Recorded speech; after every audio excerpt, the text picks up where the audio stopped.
All right, we'd like to get the next session started. It's really going to be a great, very interesting presentation on the evolution of tank cars and how the Bureau of Explosives and Regulations all came to being. And doing this is James Rader. Jim's Vice President of Greenbrier Management Service. Jim is on the board with MARTS, has been in the industry many years, starting 4 decades. God, you don't look that old. I mean, John and I look that old, but anyway. But really involved with the hazardous materials industry, heavily involved in the tank car regulatory side, and then staff director for the FRA, and then senior inspector with the Association of American Railroads, and has worked for 2 Class 1s and a short line. So comes to us with a lot of experience. But this presentation is really kind of somewhat of a history lesson, but it helps us understand why we are looking at tank cars we are today. So Jim, please take it away. Can everyone hear me? Yeah. Good. Well, thank you for the introduction, and thank you, MARTS and the Railway Interchange, for putting this conference together. I think it brings together a lot of interesting people from all parts of the country. As Randy indicated, I'm going to give a history of the Master Car Builders Association and a history of the Bureau of Explosives and how those 2 independent agencies came together for a common cause. So I'm honored to be here before you today, in tradition of many before me, to offer insights in the safety aspects of transporting dangerous articles by rail, and in particular to the development of the modern-day tank car. It's been over a century past when the master car builders first met, and trying to remember the town. I think it was Adrian, Michigan, is where they first met. And I always like to revisit history, so I've taken the opportunity to research the Master Car Builders annual reports. Actually, you can obtain those on Google, do some Google searches and get some really nice historical information. So I've gathered that information, I kind of packaged it together in this presentation. And I find it very interesting because as I was drafting my notes here, my speaker notes, I realized that 150 years ago today, 150 years ago today, the Master Car Builders held their first conference. And so this is kind of interesting for this group because we just kicked off this car repair group 150 years later.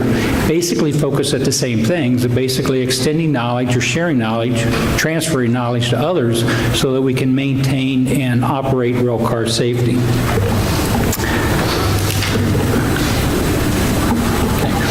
Taken from the 5th annual report of the Master Car Builders Association in 1871. Mr. Adams, then president of the association, recalls when cars were confined, almost if not entirely, to the road to which they were built and to which they belonged, and the inconvenience of transferring the load from one rail car to another at points of interchange where the track gauge differed. This brought together the existence of the express lines, such as the Red Line. The Red Line ran from Boston and New York to the Pacific. It was soon found that difficulties were occurring concerning the repair of cars as the cars journeyed across the country. And as the cars were often delayed when far away from home because the cars were of different construction and the handling line did not have the right kind of material or able to replace broken parts.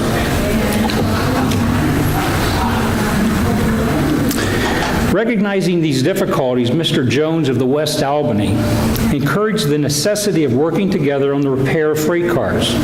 So he called a meeting in July 1864. The car masters met at the West Albany Car Shop, and at this meeting there were 7 master car builders present and 7 foremen. The group met again in 1864, 1865, and 1866. And the car masters then held a general convention of car masters in Adrian, Michigan on September 19, 1866.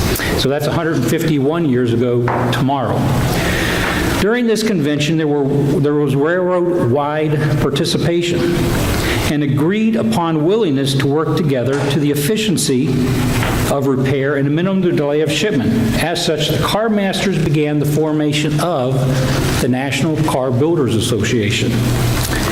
Coincident to these meetings, Mr. Otis Kimball, a successful manager of the Red Line, suggested to their superintendents of the different roads comprising that line that they should have a meeting with their car masters at his office in Buffalo and consult on a plan to repair the cars online. Mr. Otis held a meeting on April 19, 1866, to develop a plan that would help standardize car construction so that a line could have material on hand to replace broken parts. On September 18, 1867, during the first annual convention of the United American Railway Master Car Builders Association, again, 150 years ago today, Mr. Van Houston, then chairman of the association, read the Constitution and bylaws of the association into record.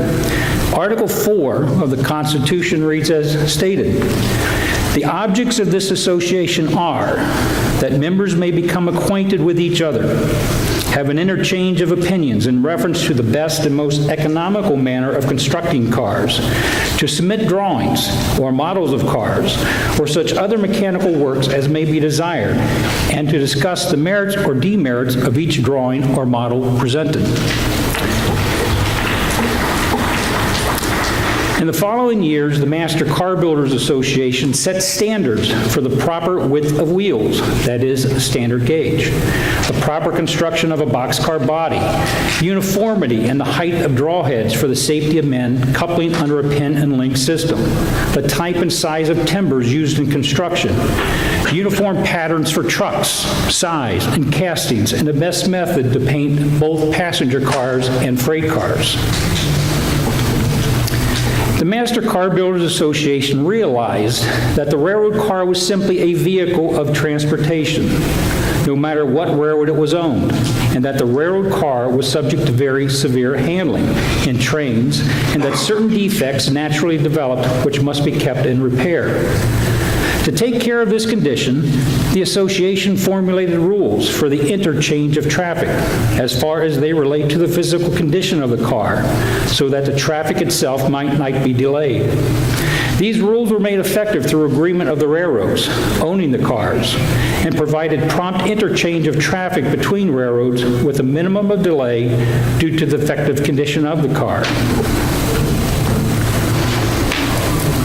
A few of the objects of the Master Car Builders Association standards for the rules of interchange were: 1, to establish rules which would uniformly permit that the prompt interchange of traffic between the various railroads without undue delay due to the shipment on the car. 2, to provide uniform rules for determining responsibility for damage to the cars. 3, to provide methods for reimbursing car owners for the destruction of or damage to their cars by other handling companies. And 4, the compulsory use by car owners of detailed standards of construction as brought about through the operation of these rules, so that when the association felt that certain standards of construction were necessary for the safe operation of cars, cars will not be permitted to be interchanged without the use of said materials. The interesting part of these 4 bullets are very similar to Rule 1 today in the field manual. And you will see that Rule 1 has its basis way back to 1867 with the Master Car Builders Association. Let's talk about the other trade association. At the beginning of the 20th century, there were several catastrophic railroad accidents involving explosives. Most of these accidents occurred on the Pennsylvania Railroad Company, whose traffic and dangerous articles exceeded many times the traffic of other roads.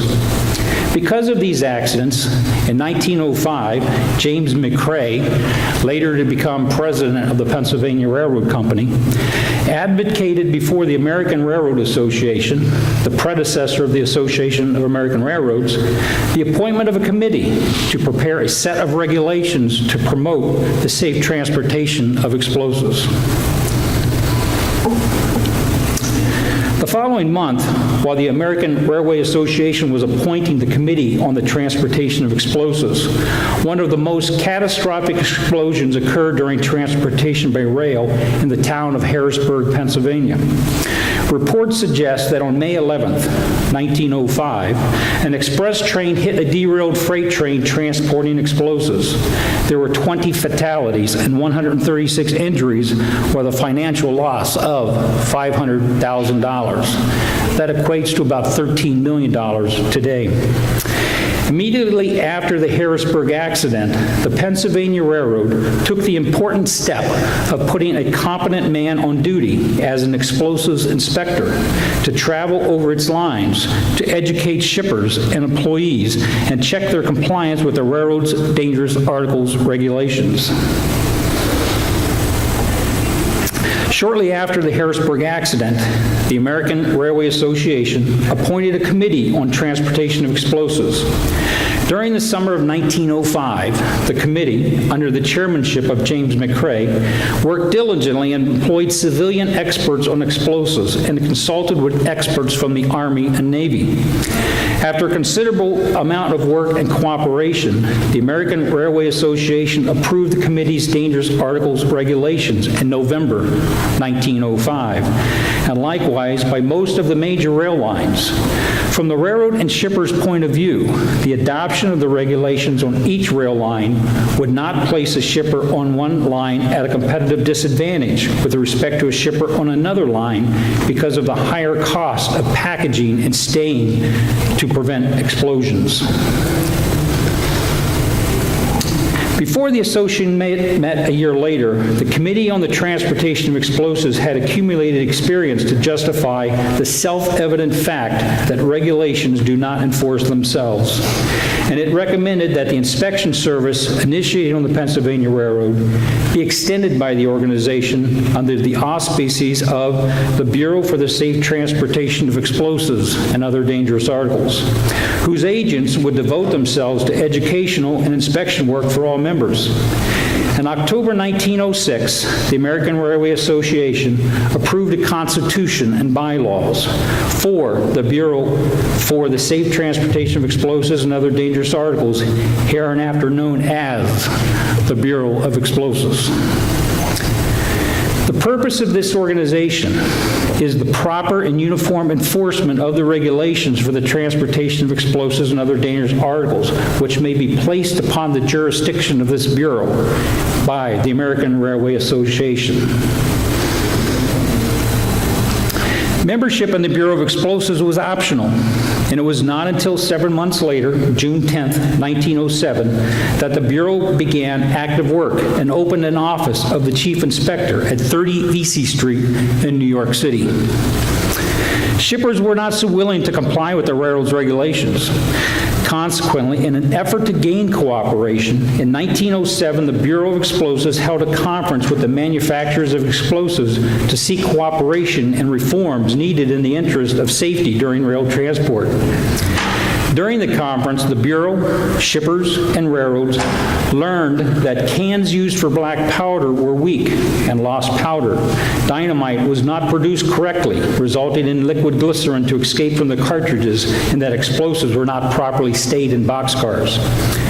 After the conference, the Bureau, the railroads, and the manufacturers began a series of studies and experiments for packaging and staying for the explosives in the rail cars.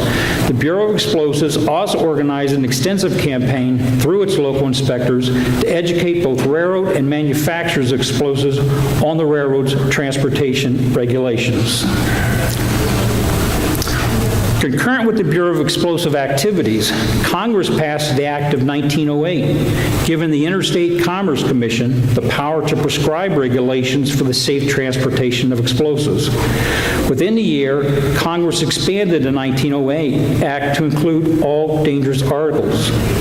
In subsequent revisions to the Act, Congress further recognized the importance of the Bureau of Explosives to affect safety by explicitly acknowledging the use of the Bureau's services. With expanded authority, the Commission found it necessary to develop regulations to ensure the safe carriage of explosives and other dangerous articles by railroad. Working with the Bureau of Explosives, the Commission published its first set of safety regulations on October 1st, 1908.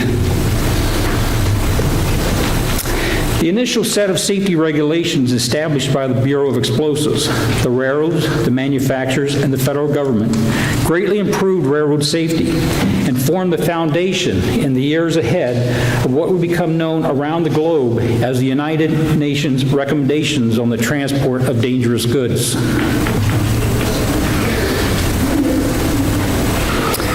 Black and gold, the two associations find a common cause. On August 27, 1859, in Titusville, Pennsylvania, Edwin Drake struck oil at 69 feet below ground. This discovery marked the beginning of a period of drastic change for the people of western Pennsylvania. Oil quickly became one of the most valuable commodities in the United States, and railroads expanded into western Pennsylvania to ship petroleum to the rest of the country. In 1862, the Oil Creek Railroad Company completed a line that connected Titusville to the Philadelphia and Erie Railroad and the Atlantic and Great Western Railroad in Corry, Pennsylvania. The new railroad brought more people into Oil Creek Valley and provided a safer alternative to the freshets of transporting barrels of crude. Oil producers transported barrels of oil from the wells to the railroad in horse-drawn wagons and then loaded the barrels on flat cars, but leakage was great, and something had to be done. James and Amos Dinsmore of Meadville, Pennsylvania, were granted a patent for an improved car for transporting petroleum, which they developed 1 year earlier in the booming oil region of northwestern Pennsylvania. Using an Atlantic and Great Western Railroad flat car, the brothers secured 2 tanks in order to ship oil in bulk. Patent number 53794 describes the railroad car's design. The nature of our invention consists in combining 2 large, light tanks of iron or wood or other material with a platform of a common railway flat freight car, making them practically part of the car, so that as they carry the desired substance in bulk instead of in barrels, casks, or other vessels or packages, as is now universally done on railway cars.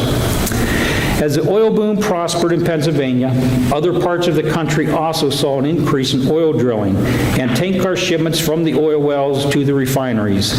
This demand placed a great need on transporting material by railroad to construct the wells and on the rail equipment to move oil from well to refinery. As the country's demand for oil increased, so did the demand for tank cars. Companies generally involved in boiler construction came to the rescue and diligently built tank cars based on negotiated agreements between the parties. In 1871, riveted horizontal cylindrical boilerplate tanks replaced the wooden tubs. From the records of history, the Titusville Iron Works, Titusville Forge Company, Hammond Iron Works, the Pennsylvania Tank Car Companies, and others emerged to meet the needs. There were no design standards in place. Consequently, the design of the tank, body frame, and related components did not take into consideration in-train forces, switchyard impacts, and accident conditions. As a result, there were frequent releases of product between the stays of wooden tubs, from and around rivets of metal construction, in between valve and fitting mating services, and through the valve and fittings themselves. Further, the tanks themselves did not survive well in train accidents. In 1903, because of the growing concerns over the strength of the body frame and the dangers presented when such cars were involved in an accident, the Master Car Builders Association submitted a report to the American Railway Association embodying certain specifications for the repair and construction of tank cars. The report stated, "A careful study of the situation has shown that these cars, in point of design and strength, are inadequate to meet the present necessities of transportation service, which are that the structure of the body frame of all tank cars should be of such strength as to afford protection to the tank in case of collision or rough handling. That the strength of the tank carrying volatile liquid should be adequate to withstand such internal pressure as will allow the safety valve to pass the contents of the tank in vapor form before bursting pressure of the tank is reached. that all tanks carrying volatile liquids shall be provided with one or more safety valves of such capacity as will relieve the tank from internal pressure below the bursting point in case of wreck and resulting fire. That same year, the American Railway Association, and in conjunction with the advice from the Bureau of Explosives, the American Railway Association adopted the Master Car Builders Report by letter ballot as a recommended practice. In 1910, the American Railway Association advanced the recommended practice to a standard. In 1912, the Interstate Commerce Commission referenced the American Railway Association's tank car standards into its regulations.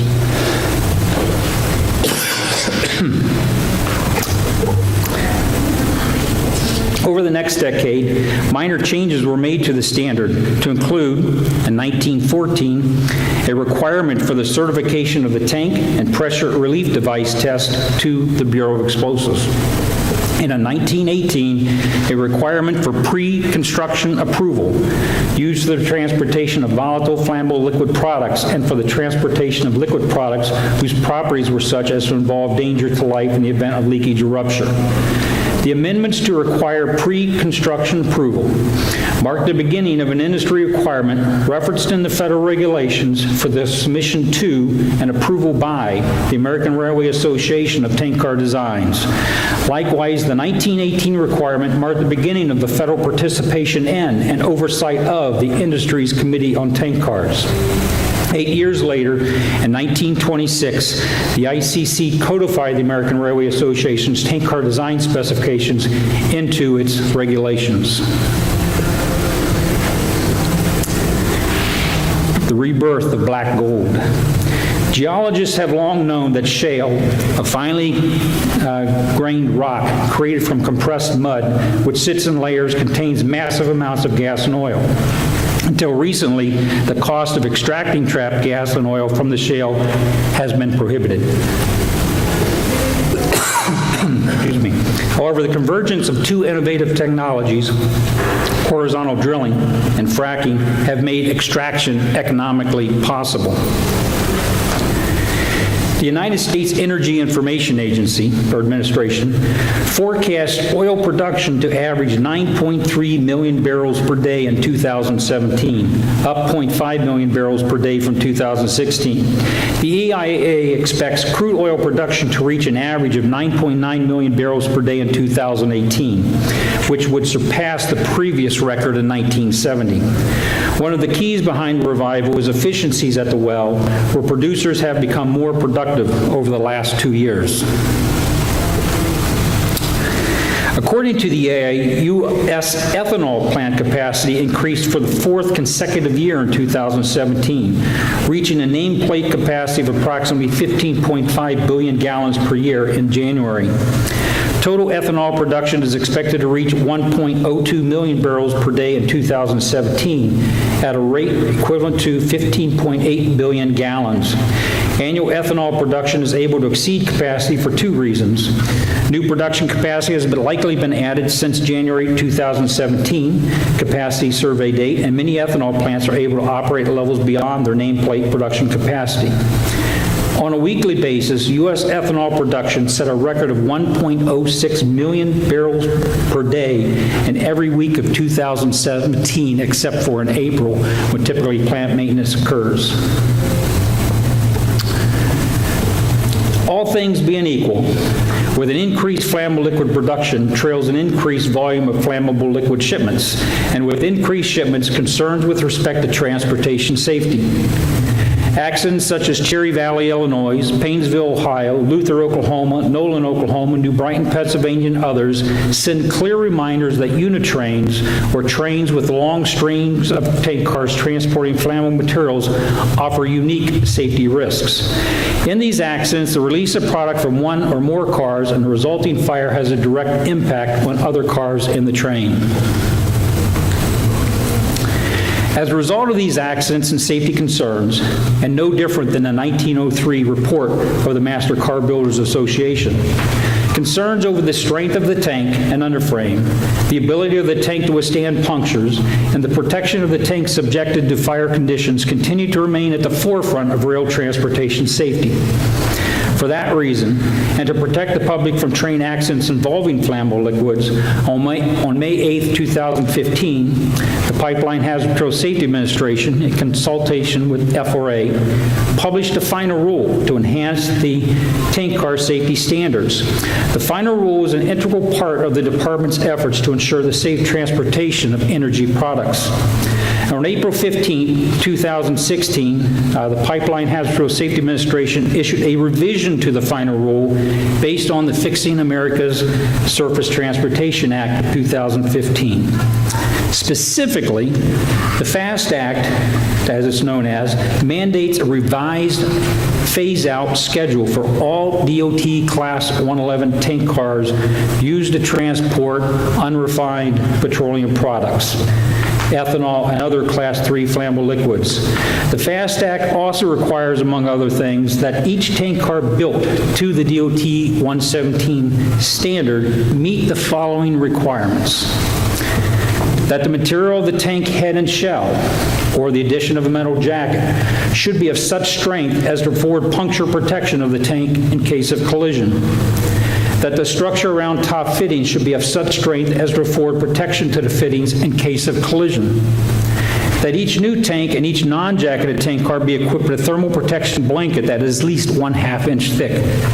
And that the strength of the tank should be adequate to withstand the internal pressure as to will allow the safety valve to pass the contents of the tank in vapor form before bursting pressure of the tank is reached. The similarities of the Department of Transportation's rulemaking and the 1903 Master Car Builders Report is undeniable. Our rich history tells the story of an industry that is never satisfied with safety or quality, and that every day we seek to improve that which others have improved before. It is upon this background that we, like our ancestors, are constantly improving transportation safety. And therefore, like our ancestors, this conference brings together the collective expertise of railroads, petrochemical manufacturers, users, and suppliers to the common benefit of the whole. One final comment. In his opening remarks to the 5th Annual Master Car Builders Association meeting, President Adams stated, "We must exercise an influence on the means and facilities of railroad travel. If we only strive, each of us, to contribute to our meeting some portion of our knowledge and experience, coming as we do from every portion of the land, an interchange of ideas can hardly do otherwise than increase our knowledge and exercise an important influence upon the economy, comfort, and safety of the vehicles of railroad travel. For every improvement in this direction, and for every remedy of existing evils, the public looks to us." Thank you for this opportunity to stand before you today. During this conference, I encourage you to listen, learn, and engage, and promote a voice in the influence promoting rail transportation safety. Thank you.